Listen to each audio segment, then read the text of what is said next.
안녕하세요. 백세건강 골든룰 저자 부현웅입니다. 지난 시간에 이어서 그 치아와 턱을 살펴라에 관한 거를 오늘 또 여러분들에게 설명을 드리도록 하겠습니다. 부정교합은 지금 보시는 것처럼 이 뭐 여러 가지 원인이 있지만 치아만 울퉁불퉁한 것이 부정교합이 아니고 아래 턱이 작다든지 또 아래 턱이 너무 크다든지 또 위에 턱이 작다든지 또 아래 턱이 너무 크다든지 이렇게 우리가 서로에게 조화가 잘 안 맞아서 나타나는 골격성 부정교합도 굉장히 심각한 부정교합입니다. 그래서 이런 골격성 부정교합들이 모양의 이상만 초래하면 좋겠는데 그걸 넘어서서 앞에서 설명드린 것처럼 이렇게 여러 가지 증상들을 만들어요. 그때 저 과연 내가 정말 치아와 턱을 고치면 내가 이러이러한 증상들이 좋아질까? 라고 의심이 들면 제가 이제 이따가 테스트를 해보겠지만 여기 보시면은 이게 솜이 있어요. 요만한 솜이 두 개를 입안에다 넣었을 때 그 솜 두께만큼 입안이 커지거든요. 또 무는 방향이 바뀌어요. 그렇게 되면 뇌에다가 우리가 신호를 줘서 숨 쉬는 게 편안해진다든지 통증이 준다든지 또 기타 여러 가지 증상들의 완화가 일어난다 그러면 물리는 게 문제가 돼서 오는 거라는 거죠. 즉 부정교합이 문제가 돼서 다양한 증상들이 나타날 수가 있게 되는데 그 증상들을 구분하는 가장 쉬운 방법이 솜이 없으면 집에서 휴지를 물어봐도 됩니다. 무엇이든지 일단 물었을 때 변화가 나타나면 무는 게 문제가 된 거예요. 그래서 백세건강 골든 룰 중에서 우리가 아주 여태까지 잘 알려지지 않았던 치과적 문제가 우리가 100세까지 건강하게 사는 데 중요한 역할을 하는 것을 직접 우리가 체험할 수 있습니다. 자, 이렇게 보시면 이런 상태에 있을 때 두통이 있거나 목 어깨가 아프거나 또는 숨쉬기가 곤란하거나 또 어지럽거나 안구건조증이 있거나 뭐 피곤하거나 이럴 때 이쪽 좌측에 있는 사진처럼 이렇게 아까 보여드린 두 개의 솜을 입 안에다 넣고 우리가 약 5분에서 한 10분 정도 물고 있으면 이제 증상의 변화가 오는 사람들이 제가 보기엔 전체 인구의 한 70% 정도 돼요. 아침에 일어나는데 뭐 손이 잘 쥐어지지 않는다든지 또 머리가 두통이 지근지근 아프다든지 그러니까 아침에 일어났을 때 머리가 아픈 건요 잘 때 이를 갈거나 꽉 물어서 그래요. 자꾸 난 눈 뜨는데 머리 아파 그러면 그거는 자면서 내가 이를 꽉 물거나 이를 갈거나 하게 되면 오전에 두통이 심해져요. 그럴 경우에 저렇게 우리가 솜을 물게 되면 양쪽 머리를 둘러싸고 있는 근육의 길이가 늘어나면서 두통이 완화되는 걸 볼 수 있습니다. 혹시 이 중에 목, 어깨에 통증이 많으신 분 계십니까? 두 분 계세요? 잠깐만 나와 보실래요? 잠깐만 올라오시면 제가 통증에 관련된 거 몇 가지 여쭤볼게요. 어디가 아프세요? 목이요. 어디가 아프시죠? 지금 그러면 만약에 하나도 안 아프면 0, 죽을 만큼 아프면 10이에요. 10. 그럼 지금 현재 얼마큼 아프세요? 6 정도요. 지금 얼마큼 아프세요? 자, 7. 그러면 제가 일단 어떻게 할 때 목이 아파요? 어느 부분이? 이 뒤쪽에. 네. 목을 움직이지 않아도 아파요? 네. 그러면 제가 손을 물려보도록 할게요. 자, 벌려보세요. 이쪽을 보시고. 앞니 끝으로 물어보세요. 그렇죠. 자, 그렇게 담으시고요. 자, 또 옆에 파란 옷 입으신 분도 마찬가지로 하시고 앞니 끝으로 물어보세요. 그렇죠. 예. 그렇게 하시고 자리에 앉으셔서 일단 5분 내지 10분 후에 경과를 좀 보겠습니다. 자, 계속해서 우리가 치아와 턱을 살펴라에 관련된 부분들을 이제 말씀을 드리게 되면 자, 우리가 솜을 물어서 앞에서 말씀드린 것 같은 그런 증상들이 완화가 된다 그러면 그거는 우리가 물리는 것과 관련 증상들이에요. 그래서 그걸 우리가 뭐라고 얘기할 수 있냐면 교합 관련 증후군이라고 얘기합니다. 교합 관련 증후군. 자, 그래서 교합은 또 하나 이 자세와 관련이 있습니다. 우리 몸은 옆에서 봤을 때 이게 수직선상에 귓구멍, 어깨끝, 고관절, 무릎, 그 다음에 바깥쪽에 있는 복사뼈가 일자로 내려오는 자세가 정상적인 직립의 자세예요. 근데 그때 우리 머리 무게가 통상적으로 볼링공 하나의 무게입니다. 여러분 볼링공을 하루 종일 들고 다니실 수 있어요? 아니요. 근데 실은 여러분 다 들고 있잖아요, 지금. 네? 그게 가능한 이유는 우리가 이렇게 직립을 했을 때 목 주위에 있는 근육들이 다 밸런스가 맞아서 그 무거운 볼링공 무게만큼 나가는 머리를 유지하고 있는 거예요. 근데 그때 아래 턱이 저울추와 같은 역할을 하게 됩니다. 그래서 아래턱의 위치가 앞으로 갔느냐, 뒤로 갔느냐, 왼쪽으로 갔느냐, 오른쪽으로 갔느냐에 따라서 머리의 위치에 왜곡을 만들어요. 그래서 우리가 결혼식 사진 같은 거 찍을 때 보면 막 달려와가지고 고개를 이렇게 주고 가는 사람도 있어요. 그게 왜 그래요? 머리가 이렇게 평상시에 이러고 있는 거죠. 또 이러고 있는 거죠. 자기는 왜 그랬는지 몰랐는데 실은 그 이유가 아래턱의 위치가 저울추처럼 제 위치에 가 있어야 되는데 그게 어떠한 원인에 의해서 왜곡된 위치에 가 있게 되면 고개를 보상적으로 움직여서 자세를 한쪽으로 틀어진 자세를 취하게 돼요. 그런 것들이 실제로는 이제 근육의 이상, 신경의 이상, 또 척추와 척추 사이에 있는 디스크를 어느 한쪽 방향으로 밀어내는 그런 원인이 되거든요. 그래서 결국은 교합은 그러한 메커니즘에 의해서 그러한 이유로 인해서 자세에 중요한 영향을 미칩니다. 제가 지난 시간에 이렇게 목 빼고 어깨 빼고 이렇게 다니는 사람 많다고 그랬잖아요. 네. 그런 사람들 대부분 다가 얼굴은 사각턱이에요. 그 다음에 이게 짧아요. 인중이 시작되는 데서부터 턱 끝까지 거리가 짧습니다. 이게 되게 사각턱이 되고요. 그런 사람들 어깨가 이렇게 올라가 있고 고개를 빼고 다녀요. 그런 사람들이 대부분 다 이런 증상을 많이 가지고 있습니다. 그만큼 아래턱의 위치와 아래턱, 위의 턱이 어떠한 관계를 물리느냐가 호흡, 자세, 기타 통증과의 연관관계 이런 부분들에 아주 막대한 영향을 주기 때문에 실질적으로 그 부분에 대한 것들이 여태까지는 알려지지 않아서 엉뚱한 치료를 계속 받아도 낫지 않은 경우들이 많이 있었습니다. 보시는 것처럼 이렇게 턱은 색깔별로 가운데 빨간 게 정상적인 그러한 저울추의 위치에 있는 거고요. 이 노란색은 턱이 작아서 뒤로 후퇴된 겁니다. 그래서 이게 짧은 사람들이 되게 뒤로 후퇴돼서 자세가 이렇게 돼요. 그러니까 목을 앞쪽으로 빼게 되고요. 거꾸로 아래턱이 또 앞쪽으로 위치하게 되면 뒤를 이렇게 젖히고 다니는 그러한 자세를 취하기가 쉽습니다. 그래서 이 턱이라고 하는 거는 머리의 위치를 결정함으로써 직립 보행의 자세를 취하도록 우리 몸이 구조가 되어져 있는데 거기에 이제 왜곡 현상을 야기시킬 수 있는 중요한 원인이 되는 거죠. 그래서 우리가 집도 뭐 어느 틈새가 벌어지면 그냥 바람 들어오는 걸로 끝나지만 어느 한쪽에 있는 구조가 틀어지게 되면 문이 안 맞기 시작하면서 점차로 벽이 갈라지고 나중에는 무너질 수도 있는 상황이 오잖아요. 그만큼 구조의 변화라고 하는 거는 상당히 기능의 변화를 초래하게 되고 그것이 나중에는 심각한 문제를 야기시킬 수도 있습니다. 그래서 위아래 치아가 잘 안 맞고 턱의 위치가 안 맞게 되면 실질적으로는 아주 중요한 문제들을 야기시킬 수 있다는 거죠. 좀 전에 설명을 좀 자세히 드리면 이 척추가 받침대가 되고 뒤쪽에 있는 무게와 앞쪽에 있는 무게가 이제 이게 밸런스 유지해야 되는데 그 밸런스 우리 목이라는 게 정해져 있는 게 아니라 자꾸 움직일 수밖에 없잖아요. 그때 밸런스를 유지하는 게 아래턱의 그 저울추와 같은 역할들이 실질적으로는 그 균형을 이루게 돼요. 그래서 그 균형이 깨지게 되면 이렇게 척추의 왜곡된 변화를 야기시키게 되고 저렇게 되면 척추와 척추 사이에 있는 디스크들이 비정상적인 압박을 받게 되고 거기에 퇴행성 변화가 나타나게 되면 결국은 디스크도 유발시킬 수 있는 중요한 원인 중에 하나가 됩니다. 그래서 디스크 수술받고 나서 일정 시간이 지나는데 또 재발하고 또 수술받았는데 그 밑에서 또 빠져나오고 그런 이유가 생기는 거는 빠져나온 디스크에 대한 수술은 했지만 원인은 제거가 안 됐다는 거예요. 그런데 원인이 공교롭게도 치과적인 원인이 상당히 중요한 역할을 한다는 게 이제 이렇게 우리가 드러난 거거든요. 그래서 이제 요즘에 이제 그 성형수술, 지난번에도 얘기했지만 성형수술 많이 하게 되는데 양악수술이라는 거 한단 말이에요. 그 양악수술은 그 악자가 한자로 턱이란 뜻이에요.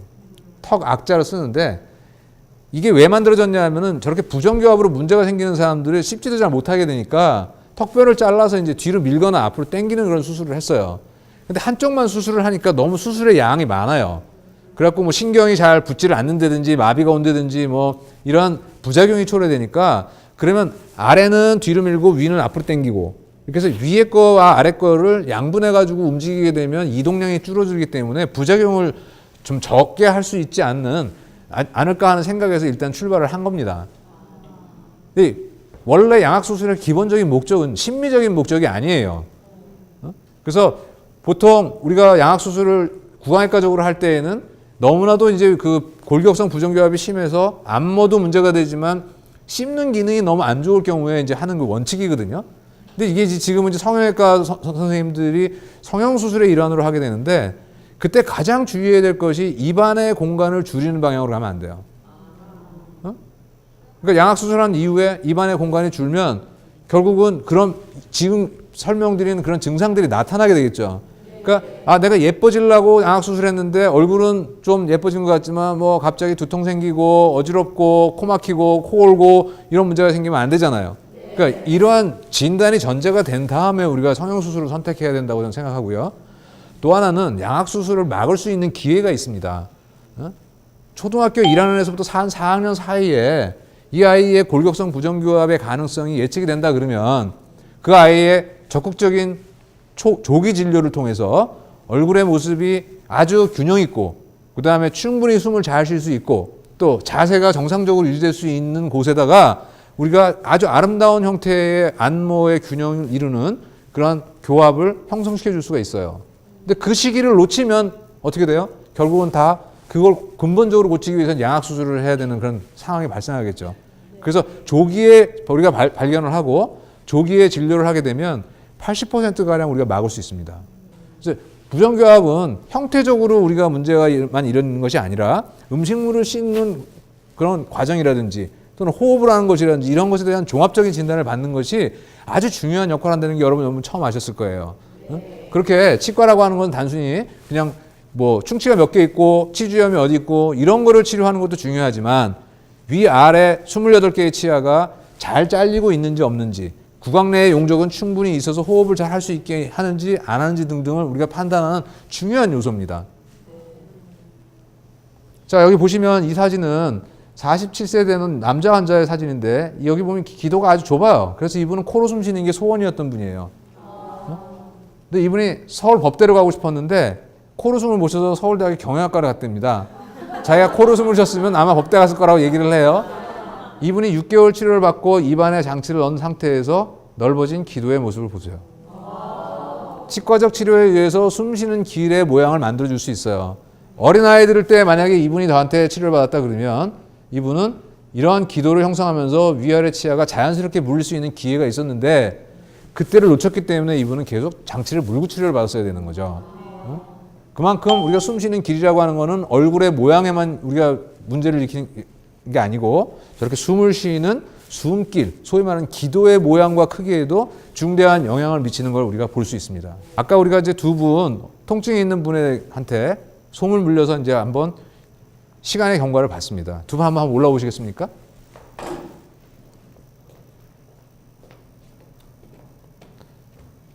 자, 지금 한 5분에서 한 10분 사이 정도 된 것 같은데요. 본인이 느끼시는 게 어떠세요? 손 빼시고 얘기하셔도 돼요. 좀 고개 좀 괴롭죠? 네. 어떠신 것 같아요? 조금 완화된. 아까 6이라고 그러셨나요? 네. 근데 지금 그 1하고 10 사이에서 네. 본인이 아까 6이었는데 지금 어떤 정도 된 것 같아요? 4 정도. 4 정도. 그럼 지금 5분 한 10분 사이에 2 정도가 내려간 거잖아요. 움직여 보세요, 어깨 한번. 어떠신 것 같아요? 아까가 7이었으면 지금 한 6 정도? 6 정도. 그러니까 지금 5분 정도 사이에 한 분은 2 정도의 스코어가 감소했고 한 분은 1 정도의 스코어가 감소한 거니까 아마도 두 분 다 물리는 것이 지금 느끼는 통증에 상당히 중요한 역할을 했던 거죠. 네, 잠시 내려가세요. 네. 지금 보신 것처럼 우리가 짧은 시간에 어떤 그 입안의 위치의 변화를 통해서도 단순히 통증뿐만이 아니라 뭐 어지러움증이 있었다는 분이라든지 또는 두통이라든지 또는 안구건조증이라든지 또 목에 뭐가 자꾸 걸리는 것 같은 느낌이 있다든지 이런 분들도 내가 정말 이 무는 거와 관계 있을까? 내가 이렇게도 치료해보고 저렇게도 치료해봤는데 뭐가 잘 안 낫더라 그러면 일단 한번 아까 말씀드린 그 솜의 크기 요 정도 되는 솜의 크기를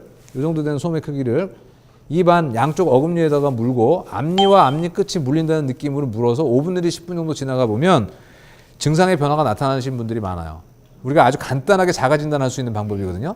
그럼 내가 지금 교합이 잘못돼서 여태까지 이러이러한 문제가 있을 수 있겠구나라고 판단이 드시면 이제 가까운 저렇게 교합기를 이용해서 진단할 수 있는 그런 치과병원에 가셔서 교합상의 문제가 있는지 없는지를 확인해 보시는 것이 굉장히 중요한 백세 건강 골든 룰 중에 하나입니다. 그래서 지금까지 우리가 여러 가지 뭐 움직이는 거, 그 다음에 잠자는 거, 숨 쉬는 거, 또 먹는 거, 또 치아가 물리는 거 이런 것에 관련된 것들을 쭉 논의를 했잖아요. 얘기를 하고. 근데 그런 것들이 과거에 우리가 생각했던 것과는 별도로 우리 몸 전체의 기능들에 아주 밀접한 관계가 있어서 때로는 통증으로 나타나고 때로는 감각의 이상으로 나타나고 때로는 기능의 저하를 만들기도 하고요. 복잡한 그러한 연관관계를 가지고 있습니다. 왜 그럴까요? 왜? 우리 몸은 마치 그물망처럼 각 기관, 요소 이런 것들이 얽혀있기 때문에 그래요. 우리가 마치 자동차의 부품처럼 따로따로 되어 있는 것을 모아서 하나의 자동차를 이루었다 그러면 그러한 연관관계가 없이 무조건 씁니다. 그러니까 자동차는 만약에 예를 들어서 엔진이 망가졌다 그래도 못 가는 거고 브레이크가 망가졌다 그래도 안 쓰니까 못 가잖아요. 안 쓰는 차를 우리가 어떻게 타고 다녀요? 위험해서. 그 다음에 조향장치가 안 들면은 방향을 못 바꾸는데 우리가 어떻게 기능합니까?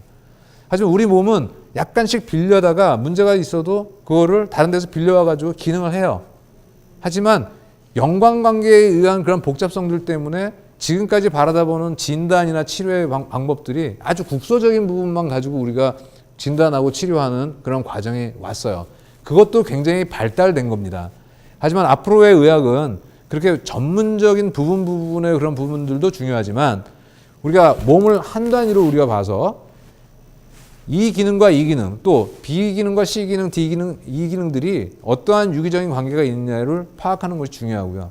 두 번째는 평균치에 맞는 진료도 훌륭한 진료가 될 수 있지만 각자에 맞는 진료도 굉장히 중요한 겁니다. 특히 치과 치료라고 하는 거는요. 지금 우리가 턱과 관련돼서 또 치아와 관련해서 얘기를 해보면 한 사람도 똑같은 사람이 없어요. 단 한 사람도. 얼굴 모습이 다른 것처럼 치아의 모양과 크기와 배열, 입안의 사이즈 이런 모든 것들이 다 달라요. 그래서 획일적 치료라는 것이 굉장히 어렵습니다. 우리가 지난번 먹는 것의 시간에서 말씀드린 것처럼 우리 몸의 생화학적 반응도 실질적으로는 다 다르다고 그랬잖아요. 약 200만 개의 그러한 스닙이 있다고 그랬어요. 유전자의 변화가. 그런 것처럼 치아의 모양은 더 복잡합니다. 그래서 일률적 치료가 필요한 것이 아니라 각 개인에 맞는 교합사항의 문제점들을 우리가 진단을 하고 거기에 맞도록 개별적 치료 계획을 세워서 내 입 안에 있는 상황이 내 전신적인 문제하고의 연관관계를 한번 잘 바라다 보는 것이 아주 중요한 역할을 하게 돼요. 우리 몸의 각 기관들은 지속적으로 뇌에다가 자기의 상태를 보고하고 받는 피드백을 하게 돼 있어요. 그래서 우리가 항상성이라는 얘기를 많이 하잖아요. 그래서 우리가 건강이라고 하는 거는 항상성을 어떻게 유지하느냐예요. 여러분 배가 가다가 이렇게 파도가 치면은 기우뚱하잖아요. 이렇게 기우뚱. 근데 이 기우뚱한 것이 다시 돌아오는 건 힘을 우리가 뭐라 그래요? 복원력이라고 그러죠. 복원력이 없으면 우리가 배가 다닐 수가 없습니다.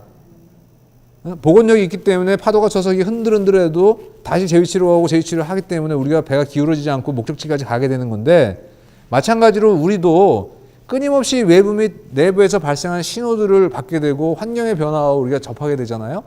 그럼 그것이 얼른 반응하고 다시 정상적으로 돌아오고 얼른 반응하고 정상적으로 돌아오는 그런 복원력이 있어야 돼요. 근데 그걸 우리가 복원력이라고 하지 않고 생명체에서는 뭐라고 그러냐면 항상성이라고 얘기를 합니다. 그 항상성 중에 대표적인 게 우리가 바이탈 사인이에요. 소위 말하는 이제 이 사람이 정말 지금 생명에 지장이 있느냐 없느냐를 범위를 보여주는 거예요. 대표적인 게 체온이에요.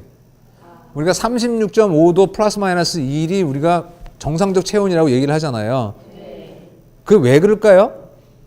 왜 36.5도 플러스 마이너스 1이 정상적 체온이라고 얘기할까요? 그렇죠. 항상성인데 우리가 보통 지난번에 말씀드린 것처럼 1분의 생화학적 반응을 10만 번 이상 한다 그랬잖아요. 그렇게 복잡한 반응을 짧은 시간 내에 폭발적으로 할 수 있는 것은 효소라는 게 있기 때문에 그래요.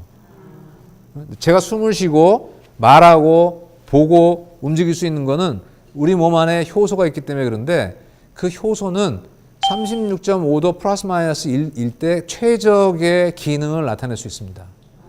그러니까 여러분 물에 빠져서 죽는 거는요 대부분 저체온 때문에 죽잖아요. 저체온증에서 죽는 이유는 그 효소가 작동하지 않기 때문에 그런 거예요. 그 항상성, 아까 말씀하신 항상성 36.5도 플러스 마이너스 1 이하로 내려가게 되면 우리 몸을 지탱해주는 생화학적 반응의 주 요소인 그 효소가 제 기능을 할 수 없기 때문에 그렇습니다. 그러니까 그 이유를 우리가 알아야 돼요. 항상성. 그 다음에 심장박동수는 보통 60을 기준으로 위로 뭐 많이 빨라봐야 20. 아래로 많이 천천히 뛰어봐야 또 아래로 20. 그 정도가 이제 그 정상적인 범위라고 얘기하거든요. 어떨 때는 20도 안 보고 플러스 마이너스 10 정도 보는데요. 뭐 달리면 그보다 더 올라갈 수도 있어요. 근데 얼른 어디로 들어와야 되냐면 그 60 언저리로 들어와야 돼요. 60, 70 언저리로. 그거보다 넘어가서 안 내려온다? 이것도 문제고 또 내려가서 안 올라온다? 문제죠. 혈압도 마찬가지예요. 일정한 범위를 기준으로 올라가고 내려가야 되잖아요.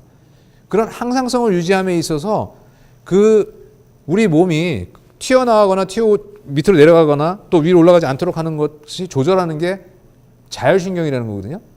근데 우리 지금 보시는 것처럼 교합이라고 하는 거, 위아래 치아의 맞물림이라고 하는 것도 자율신경에 지대한 영향을 줘요. 그래서 여러분 아까 소문 물고 통증이 아까 2 정도 줄어드셨고 1 정도 줄어드셨잖아요. 거기에는 호흡도 역할한 거예요. 그 소문 물므로써 입안이 넓어지고 기도가 확보되니까 호흡을 더 많이 할 수 있게 되거든요. 그럼 호흡을 더 많이 하면서 자율신경의 교감신경의 톤이 떨어지게 되는 거예요. 그러면 그 교감신경이 떨어진 톤이 통증의 크기를 줄이는 겁니다. 제가 아까 조식하면 좋아진다 그랬잖아요. 숨을 조절하면.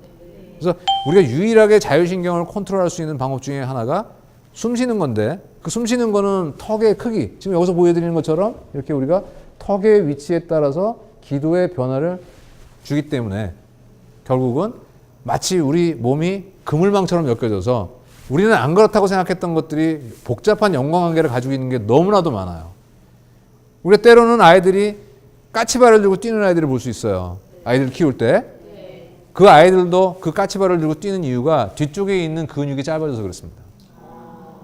요게 짧은 아이들이 되게 목을 앞으로 빼게 되고 그럼 앞으로 기우는 현상이 생기잖아요. 그럼 뒤쪽에 있는 근육이 짧아지게 돼요. 그럼 걔네들이 까치발을 들고 뛰는 거고요. 또 그게 좀 심해지면은 밤에 잘 때 쥐가 잘라요. 우리가 쥐 나면 다리만 주무르잖아요.